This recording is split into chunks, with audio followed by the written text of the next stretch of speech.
Mommy. What you want? Want me? Act like somebody then. Want me? I just want to know if we can buy some McDonald's, please.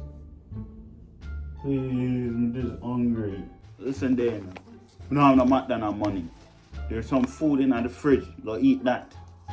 I can't ask me about McDonald's. You have McDonald's money?